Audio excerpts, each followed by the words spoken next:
संजना जैसे ही अपनी कार से उतरी, ऑफिस के गेट तक पहुंची ही थी, तभी एक छोटे से बच्चे ने उसकी साड़ी का पल्लू पकड़ लिया।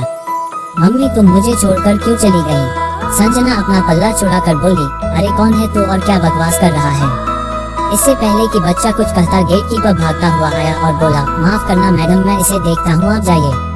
संजना तेज कदमों से आगे बढ़ गई। गेट पार कर आगे जाते समय उसने एक बार पलट कर देखा।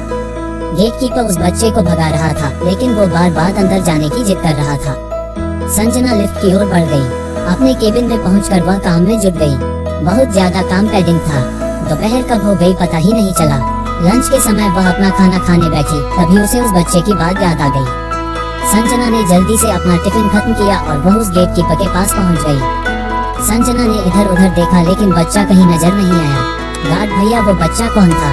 संजना ने पूछा तो गार्ड बोला, मैडम उसकी आप चिंता न करें, अब वो आपको परेशान नहीं करेगा। मैंने उसके बाप से उसकी शिकायत कर दी थी, वो उसे यहाँ से ले गया। वो तो ठीक है, लेकिन वो ऐसे क्यों बोल रहा था? संजना की उत्सुकता बढ़ती जा रही थी।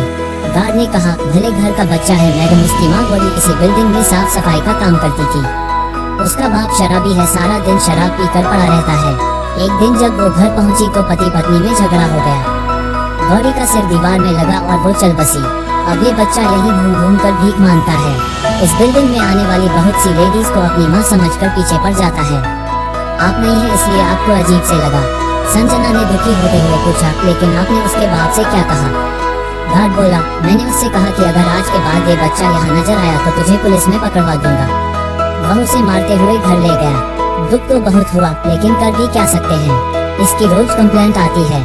संजना बिना कुछ बोले अपने केबिन में आकर बैठ गई।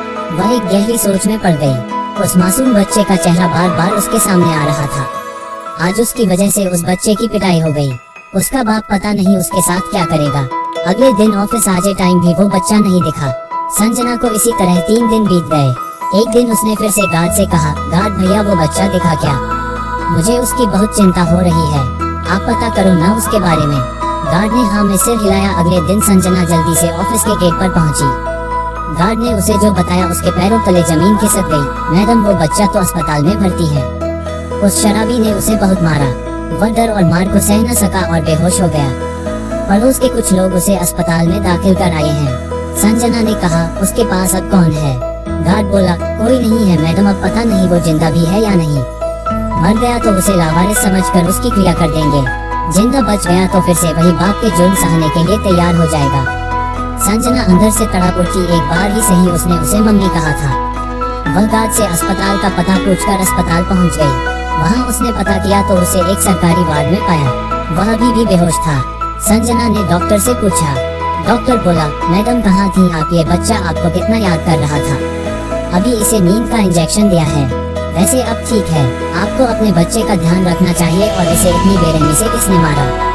संजना बोली, वो मेरा बच्चा नहीं है, इसके बाप ने मारा है इसे कब तक होश आएगा? डॉक्टर से बात करके संजना वहीं बैठ गई। एक बार मम्मी बोलने से जो अनजाना सा रिश्ता बन गया था, उसे निभाते हुए वह शाम तक बैठी रही। शाम को बच्चे को होश आया। उसने धीरे से आंखें खोलकर कहा, मम्मी तुम कहाँ चली गई थी? देखो पापा ने मुझे कितना मारा।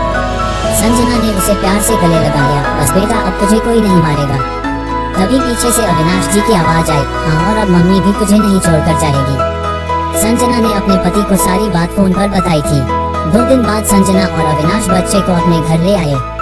अविनाश ने बच्चे को गोद लेने के कागज बनवा कर गार्ड और दूसरे लोगों को इकट्ठा करके उसके बाप से पेपर साइन करा लिए। बदले में उसके बाप को 10,000 रुपए देने पड़े। अविनाश और संजना ने बच्चे का नामकरण करवाया। उसका नाम ऋषभ रखा।